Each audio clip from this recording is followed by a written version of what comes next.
Hello learners, welcome to educational channel. My name is Tania Das. मैं आप लोगों को यहाँ पर NTA UGC NET paper 2 education subject का हर एक यूनिट डिटेल्स में पढ़ाती हूँ। आज हम लोग यूनिट 8 के अंतर्गत सेक्शन ए से related application of educational technology in education system के बारे में पढ़ेंगे। पहले टॉपिक को थोड़ा सा समझ लेते हैं कि टॉपिक का मतलब क्या है। देखो, एजुकेशनल टेक्नोलॉजी को कैसे हम पूरी एजुकेशन सिस्टम में इम्प्लीमेंट करेंगे उसको देखना है। अब एजुकेशनल टेक्नोलॉजी का मतलब तो हमें पता है, अब पूरी एजुकेशन सिस्टम में उसको इम्प्लीमेंट करना है। अब समझो, पूरी एजुकेशन सिस्टम का मतलब एजुकेशन की 3 फॉर्म्स होती है, राइट। 1 2 3 फॉर्म्स होती है। फर्स्ट फॉर्म क्या है? फॉर्मल। दूसरा क्या है लर्नर्स? Non formal. तीसरा क्या है? इनफॉर्मल।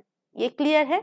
अच्छा, अब हर एक जो फॉर्म्स है, मतलब formal, non formal and informal, इन तीनों फॉर्म्स में कैसे हम लोग एजुकेशनल टेक्नोलॉजी को इम्प्लीमेंट करेंगे और कैसे लर्नर्स पढ़ेंगे या फिर इंफॉर्मेशन को गेन करेंगे उसको देखना है। अच्छा, अब देखो फॉर्मल एजुकेशन पर क्या होती है, पहले तो समझ लेते हैं फॉर्मल एजुकेशन का मतलब क्या है। फॉर्मल एजुकेशन पर हम लोग हर एक चीज़ बहुत ही ज़्यादा सिस्टमेटिक वे में प्री प्लान रहती है, प्री ऑर्गेनाइज्ड रहती है। अब उन हिसाब से सब कुछ ठीक होती है। जैसे कि एग्ज़ाम पैटर्न मान के चलिए, या फिर एग्ज़ाम शेड्यूल, टाइम टेबल, क्या पढ़ना है अभी की क्लास पर, कौन सी क्लास फर्स्ट होगा, कौन सी क्लास लास्ट में रहेगा, ब्रेक टाइम कब होगा, तो ये सब कुछ pre plan and pre organized रहती है एंड सिस्टमेटिक मैनर में रहती है। अब pre plan, pre organized and systematic manner को फॉलो करते हुए जो ऑर्गेनाइजेशन चलेगा, रन करेगा, उसको हम फॉर्मल कहते हैं। अगर उस ऑर्गेनाइजेशन पर एजुकेशन से रिलेटेड कुछ हो तो उसको हम फॉर्मल एजुकेशन कहते हैं। क्लियर? अच्छा, जैसे कि फॉर्मल एजुकेशन पर किसका नाम आएगा learners? Educational institute, that means school.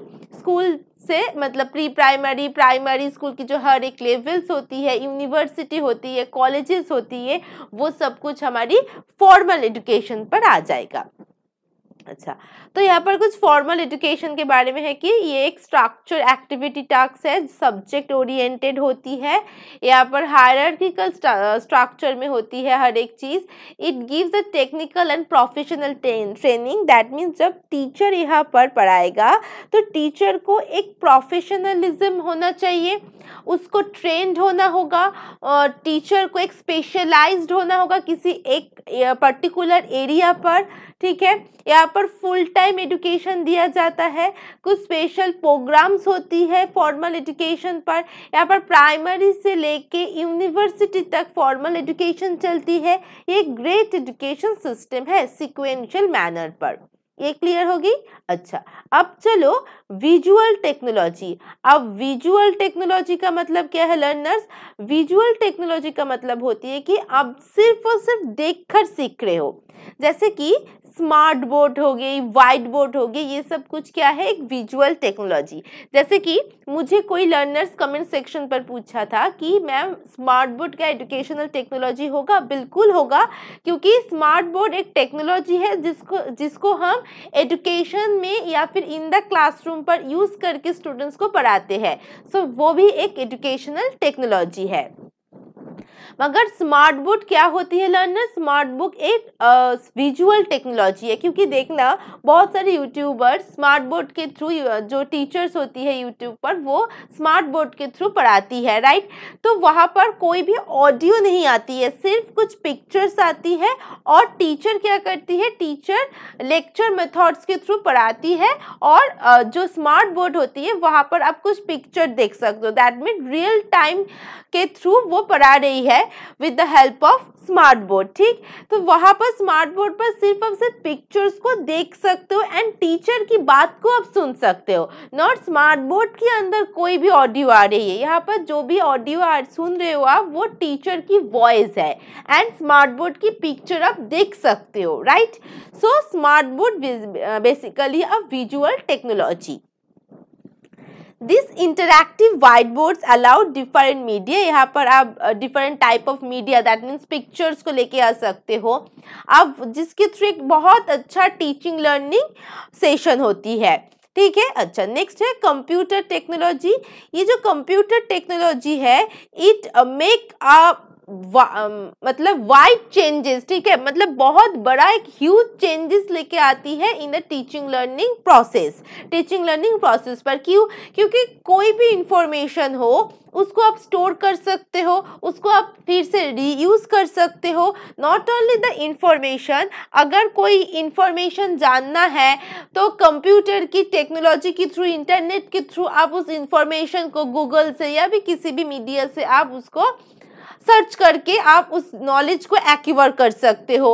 आपकी इवैल्यूएशन सिस्टम कह लीजिए या फिर असेसमेंट और भी जो इंस्ट्रक्शन प्रोसीड्यूर है, लर्निंग है, बहुत जो स्मार्ट लर्निंग हम लोग कंप्यूटर टेक्नोलॉजी के थ्रू कर सकते हैं। तो कंप्यूटर टेक्नोलॉजी एक वर्स्ट एरिया है जिसके थ्रू अभी जो लर्निंग प्रोसेस है वो बहुत ज़्यादा क्वालिटी बेस्ड हो रही है। क्लियर? अच्छा, तो ये पॉइंट कंप्यूटर टेक्नोलॉजी पर आती है। अब नेक्स्ट देखो, टेक्नोलॉजी को और थोड़ा सा जानेंगे इन द फॉर्मल एजुकेशन में। Smart technology widely used for the teacher learner interaction, जहाँ पर हम लोग कंप्यूटर को यूज करके, चाहे आपकी वाइट बोर्ड हो, चाहे वो आपकी कोई भी स्मार्ट बोर्ड हो, वहां पर हम लोग कंप्यूटर को सबसे ज्यादा यूज करते हैं ना। कंप्यूटर की फंक्शन को मैनिपुलेट करके हम लोग वाइट बोर्ड एंड जो स्मार्ट बोर्ड है वहां पर दिखाते हैं। तो कंप्यूटर फंक्शन यहाँ पर बहुत ज्यादा होती है। यहाँ पर आप कोई भी इमेजेस या फिर डायग्राम को यहाँ पर शो कर सकते हो। The teacher use a special pen, जैसे मैं हाईलाइटेड एरिया को यहाँ पर पेन से मार्क कर रही हूँ, सर्किल कर रही हूँ, ठीक वैसे ही स्मार्ट बोर्ड का ही या फिर टेक्नोलॉजी आपकी जो व्हाइट बोर्ड होती है, ठीक है, smart board and white board कहिए, वहाँ पर टीचर के हाथ में देखना, बहुत सारी टीचर्स होती है जो यूट्यूब पर स्मार्ट बोर्ड से पढ़ाती है, उनके हाथ में एक पेन होती है। अब उस पेन से वो मार्क कर लेती है कुछ हाईलाइटेड एरिया, कुछ इंपॉर्टेंट एरिया, सर्किल करती है आप लोगों को समझाने के लिए। तो वो भी वही सेम चीज कहा जाता है कि उन लोगों के हाथ में एक स्पेशल पेन होती है, वो माउस की तरह काम करती है। जैसे कि laptop and PC and computer पर हम लोग माउस को यूज करके हर एक चीज करते हैं, तो वो पेन के थ्रू, पेन को एज ए माउस के हिसाब से यूज करके वो हर एक चीज कर सकते हैं, ठीक। अच्छा, smart classroom technology in his classroom that fosters opportunity for teaching and learning, boost करती है टीचिंग लर्निंग प्रोसेस को। यहाँ पर computer, software, audience responses, assistive listening, networking, ये सब कुछ इंक्लूड होगा। क्लियर हुआ? तो ये है आपकी फॉर्मल एजुकेशन पर टेक्नोलॉजी का यूज। अभी हम लोग नॉन फॉर्मल पर आएंगे। तो अब देखो, हमें ये समझना होगा कि फॉर्मल क्या है, नॉन फॉर्मल क्या है एंड इनफॉर्मल क्या है। पहले इसकी जो डिफरेंसेस है वो बता देती हूँ, ठीक है।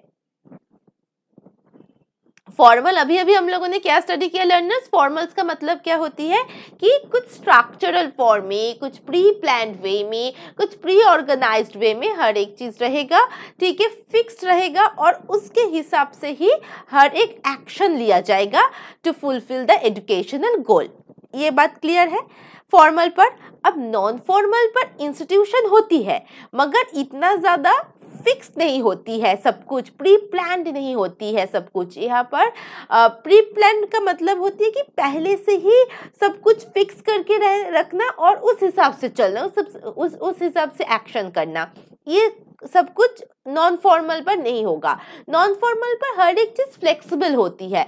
दैट मीन्स यहाँ पर जो कंट्रोलेशन प्रोसेस होती है स्टूडेंट्स की बिहेवियर को या फिर सिस्टम को, वो थोड़ा सा लूज रहती है। यहाँ पर स्टूडेंट्स की नीड, स्टूडेंट्स के इंटरेस्ट के ऊपर बेस करके हर एक एक्शन लिया जाता है। जैसे कि घर बैठे ही स्टूडेंट्स पढ़ सकते हैं, रोज आने की ज़रूरत भी नहीं होती है स्कूल्स पर या फिर इंस्टीट्यूशन पर। ये भी होती है कि हफ्ते में या फिर महीने में आप एक बार या 2 बार या 4 बार आ जाइए, हो जाएगा। जो मटेरियल्स है वो बाय पोस्ट आपके घर में पहुंच जाती है। एग्जाम भी आप सिर्फ से एग्जाम टाइम पर आके एग्जाम दो, हो जाएगा आपकी। तो ये होती है क्या, नॉन फॉर्मल। तो देखिए यहाँ पर सब कुछ स्ट्रिक्ट रूल्स नहीं रहती है नॉन फॉर्मल पर, मगर फॉर्मल पर आप घर बैठे नहीं पढ़ सकते। आपको महीने में सिर्फ 4 बार नहीं, आपको सिर्फ सैटरडे भी क्लासेस होती है, सिर्फ संडे को छोड़ के आपको हर एक दिन जाना होगा। फॉर्मल पर ये रूल्स रहती है, मतलब बहुत ही ज़्यादा स्ट्रिक्ट स्ट्रक्चरल वे रहती है। 10 बजे आना है तो स्कूल पर 10 बजे ही आना होगा, मगर नॉन फॉर्मल पर इतना ज़्यादा टाइम लिमिट, टाइम को पकड़ के चलना, ये कुछ नहीं होती है। आप आपकी नीड के अकॉर्डिंग यहाँ पर पढ़ सकते हो। इसीलिए नॉन फॉर्मल एजुकेशन को हम 2 भागों में डिवाइड कर सकते हैं। एक ओपन स्कूल से ओपन लर्निंग है और एक डिस्टेंस लर्निंग है, जहाँ पर हम लोग समर जो एजुकेशंस होती है, समर इंस्टीट्यूशन या फिर नाइट स्कूल्स होती है। नाइट स्कूल का मतलब क्या है कि बहुत सारे ऐसे स्टूडेंट्स हैं जो दिन भर काम करती है, तो पढ़ने के लिए उनको भी तो एक हक है पढ़ने का, तो वो नाइट स्कूल्स पर जाके पढ़ते हैं। मगर फॉर्मल एजुकेशन पर ये नहीं होगा, मगर ये सब कुछ नॉन फॉर्मल एजुकेशन पर होगा, क्योंकि देखिए पढ़ने की अधिकार उसका है, उस लड़के का या फिर उस लड़की का है, मगर उसकी एक नीड है कि वो जो सुबह की टाइम पर वो कहीं जगह काम करती है, तो अब क्या करेगा, तो उसकी नीड के अकॉर्डिंग नाइट स्कूल बनाया गया जहां पर वो पढ़ सकती है। ठीक है, तो ये हो जाती है हमारी नॉन फॉर्मल। अब इनफॉर्मल का मतलब क्या होती है लर्नर्स? इनफॉर्मल का मतलब होती है कि देखो पहले ये समझो जो हमारी एजुकेशन सिस्टम है, ठीक है, अब पूरी एजुकेशन सिस्टम का फैक्टर्स कितना है? 3 फैक्टर्स होती है, राइट। एक होती है स्टूडेंट, एक होती है आपकी स्टूडेंट्स, दूसरी होती है आपकी टीचर्स, तीसरी होती है आपकी करिकुलम। ठीक, अब ये जो स्टूडेंट, टीचर एंड करिकुलम है, इस तीनों में से आप यहाँ पर इनफॉर्मल एजुकेशन पर सिर्फ और सिर्फ एक फैक्टर पर जोर दिया जाता है। वो फैक्टर क्या है? स्टूडेंट्स। मतलब यहाँ पर टीचर एंड करिकुलम को उतना ज़्यादा जोर नहीं दिया जाता। इनफॉर्मल एजुकेशन पर ये स्ट्रेस दिया जाता है कि स्टूडेंट सिर्फ नॉलेज गेन करेगा। किससे नॉलेज गेन करेगा, कहाँ से नॉलेज गेन करेगा, it's not a factor here. यहाँ पर सिर्फ देखा जाएगा स्टूडेंट्स अच्छे से नॉलेज गेन कर रहे हैं, चाहे वो रेडियो से गेन करे, चाहे वो कोई न्यूज़पेपर से नॉलेज गेन करे, चाहे वो टेलीविजन से नॉलेज गेन करे, चाहे वो फैमिली से नॉलेज गेन करे, मगर नॉलेज गेन करना ही यहाँ पर एक क्रूशियल एंड इम्पॉर्टेंट फैक्टर होती है। कहाँ से ले रही है, कौन से करिकुलम को फॉलो कर रही है, this is not a important factor in informal education system. ठीक है, तो आप लोगों को समझ में आया formal, non formal and informal का डिफरेंस क्या है? अभी चलो, अभी हम लोग समझेंगे कि जो नॉन फॉर्मल एजुकेशन होती है, जहाँ पर open learning and distance learnings होती है, वहाँ पर कैसे एजुकेशनल टेक्नोलॉजी को हम लोग यूज करेंगे। ठीक है, अब यहाँ पर CAL, अब देखो CAL का मतलब क्या होती है? Computer assisted learning, right. अच्छा, कंप्यूटर असिस्टेड लर्निंग का मतलब क्या होती है लर्नर्स? की जो स्टूडेंट्स होती है वो कंप्यूटर के थ्रू कुछ नॉलेज या फिर कुछ इंफॉर्मेशन को गेन करेगा। ठीक है, आप देखना, एक होती है CAL और एक होती है, वो होती है CAI। ठीक, तो CAL का मतलब तो आप लोगों ने समझ लिया कि कंप्यूटर असिस्टेड लर्निंग, राइट। अब CAI का मतलब क्या होती है? Computer assisted instruction. अब दोनों के बीच में डिफरेंस क्या होती है? दोनों के बीच में डिफरेंस होती है कि CAI पर, आपकी जो CAI है, CAI पर स्टूडेंट्स कुछ रिस्पॉन्स करेगा, ठीक है, या फिर लर्नर्स कुछ रिस्पॉन्स करेगा। अब उस रिस्पॉन्स के हिसाब से कंप्यूटर कुछ इंस्ट्रक्शन प्रोवाइड करेगा। जैसे कि मान के चलिए कोई स्टूडेंट्स है, कुछ रिस्पॉन्स किया, अब कंप्यूटर क्या करेगा? उस रिस्पॉन्स को देखते हुए एक फीडबैक या फिर कुछ इंस्ट्रक्शन प्रोवाइड करेगा। दैट मीन्स वो रिस्पॉन्स सही है या गलत है। अगर गलत है तो क्यों गलत है, इस टाइप की इंस्ट्रक्शन प्रोवाइड किया जाएगा स्टूडेंट्स को। जब कंप्यूटर ऐसी रोल प्ले करती है तो उसको हम क्या कहते हैं, कंप्यूटर असिस्टेड इंस्ट्रक्शन। और जब स्टूडेंट सिर्फ और सिर्फ कंप्यूटर के थ्रू नॉलेज को गेन एंड एक्वायर कर रहे हैं, so this is the meaning of the computer assisted learning. Clear हुआ? तो ये भी एक टेक्नोलॉजी के थ्रू हो रही है, घर बैठे स्टूडेंट्स ये कर सकती है, ठीक है। तो ये CAL के अंतर्गत है। अच्छा, अब नेक्स्ट क्या है, CMC कंप्यूटर मीडिएटेड कम्युनिकेशन। अच्छा, अब कंप्यूटर मीडिएटेड कम्युनिकेशन का मतलब क्या होती है, देखिए कम्युनिकेशन वर्ड है, दैट मीन्स आप और मैं इंटरैक्शन कर रही हूँ, और मध्यम क्या है, मध्यम है हमारी कंप्यूटर, ठीक है। तो जब टेक्नोलॉजी के थ्रू आप कोई भी कम्युनिकेशन कर रहे हो एक दूसरे के साथ, तो उसको हम कंप्यूटर मीडिएटेड कम्युनिकेशन कहते हैं। देखिए, individuals can talk to each other, ठीक है। अच्छा, अब CMC पर क्या होती है, एक सिंक्रोनस होती है और दूसरा क्या होती है, असिंक्रोनस होती है। अच्छा, ये सिंक्रोनस असिंक्रोनस आप लोगों को फर्स्ट पेपर पर भी पढ़ना होगा, राइट। चलिए अभी स्टडी करते हैं।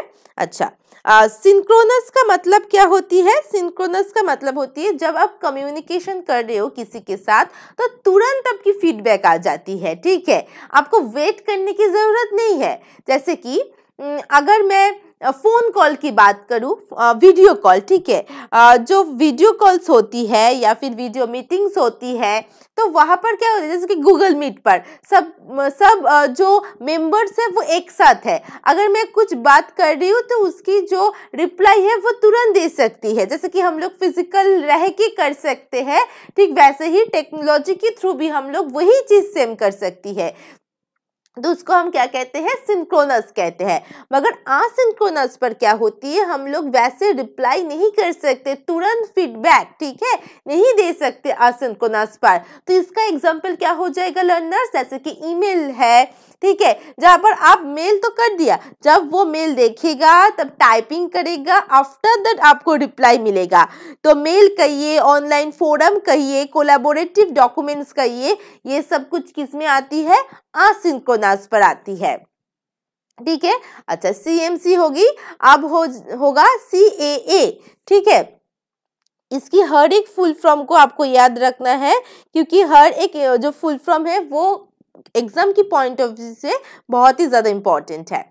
तो CAA का फुल फॉर्म होती है कंप्यूटर असिस्टेड असेसमेंट।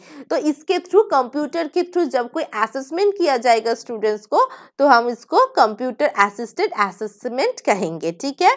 अच्छा, नेक्स्ट पॉइंट देखिए सॉरी, विजुअल लर्निंग एनवायरनमेंट। अब विजुअल लर्निंग एनवायरनमेंट का मतलब क्या है कि it is the same teaching and learning tool, जैसे हम लोग अभी अभी स्टडी कर रहे थे हर एक टूल्स को, ये भी एक टूल्स है जहां पर ऐसा इसको डिजाइन किया जाता है, इस टूल्स को, जिसके थ्रू कंप्यूटर एंड इंटरनेट के साथ करिकुलम को मैप करके स्टूडेंट्स एंड टीचर दोनों को सही ट्रैक में लेके आ जा सकता है, ठीक है।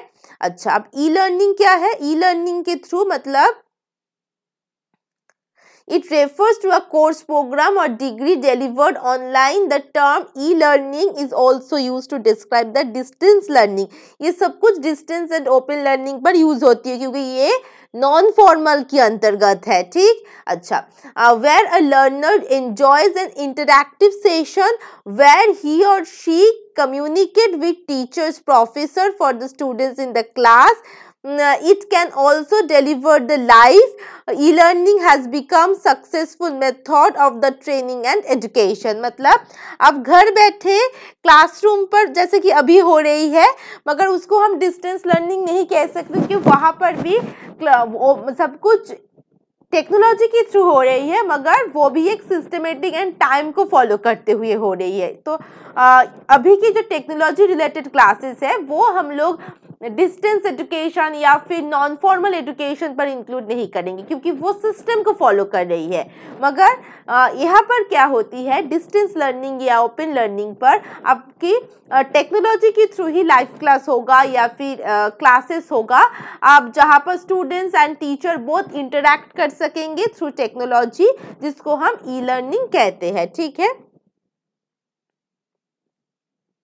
अच्छा, अभी हम लोग पढ़ेंगे इनफॉर्मल एजुकेशन। अभी इनफॉर्मल एजुकेशन का मतलब मैंने समझा दिया ना कि इनफॉर्मल एजुकेशन क्या होती है कि जो स्टूडेंट्स होती है वो उसकी वैल्यू, स्किल्स एंड नॉलेज को किसी भी सोर्सेस से ले सकती है। डजंट मीन कि स्कूल की बुक से ही लेना होगा, ठीक है, या फिर स्कूल के करिकुलम से ही लेना होगा, वो किसी भी जगह से नॉलेज को गेन कर सकती है, इसलिए इसको हम लाइफ लॉन्ग प्रोसेस भी कहते हैं।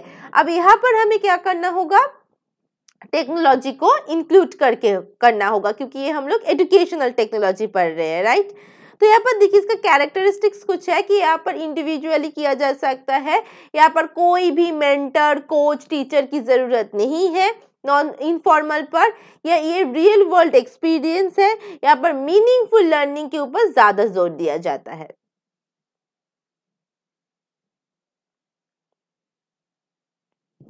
अच्छा, अब इसको एप्लीकेशन करेंगे, मतलब अप्लाई करेंगे।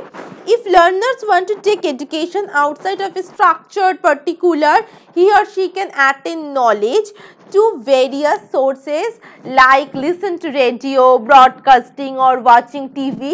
ठीक है, जो मैंने कहा कि इसके थ्रू रेडियो, ब्रॉडकास्टिंग और टीवी के थ्रू नॉलेज वो गेन कर सकती है, जैसे कि वीडियो हो गया, विकी, ब्लॉग्स, फोरम्स, ये भी थ्रू इंटरनेट चलती है, दैट मीन्स ये भी एक टेक्नोलॉजी है। World wide app, learning and knowledge portals, e books, ठीक है, ये आप घर बैठे, कोई भी आपको फोर्स नहीं करेगा कि आपको जियोग्राफी पढ़ना है क्योंकि जियोग्राफी क्लास 10 की सिलेबस है, ये पढ़ो वो पढ़ो, कोई भी फोर्सेस नहीं होगा, आप आपके हिसाब से पढ़ सकते हैं, किसी टीचर की यहाँ पर ज़रूरत नहीं है, कोई भी मेंटर की यहाँ पर ज़रूरत नहीं है। ई बुक, सोशल नेटवर्किंग साइट जो होती है वहाँ से भी तो हम लोग कुछ ना कुछ अपडेटेड नॉलेज को गेन करते हैं, राइट। तो वो भी एक क्या हो जाएगा, आपकी इनफॉर्मल एजुकेशन के अंदर आ जाएगा। ठीक है, तो आज के लिए लर्नर्स इतना ही था कि application of educational technology in education system. I hope ये जो सेशंस था आज की वो आप लोगों के लिए हेल्पफुल होगा। तो जो स्टूडेंट्स अभी तक सब्सक्राइब नहीं किया है सो प्लीज़ जल्दी से सब्सक्राइब करके बेल आइकन को प्रेस करना, जिसके थ्रू जब भी मैं वीडियो अपलोड करूंगी आप लोगों को पता चल जाएगा। कोई भी इंफॉर्मेशन हो, चाहे जब कब मैं लाइव क्लास लूँगी, कब कौन सी टॉपिक अपलोड करूंगी, वो सब कुछ आप लोगों को पता चल जाएगा। सो आपको बेल आइकन को प्रेस करके ऑल को क्लिक करना है। और अगर ये वीडियो अच्छा लगता है तो प्लीज़ प्लीज़ प्लीज़ लाइक कीजिए, शेयर कीजिए और भी कमेंट भी कीजिए। Thank you so much for listening me. और हाँ, जो मैं हमेशा कहती हूँ, always share knowledge and be happy. Bye bye.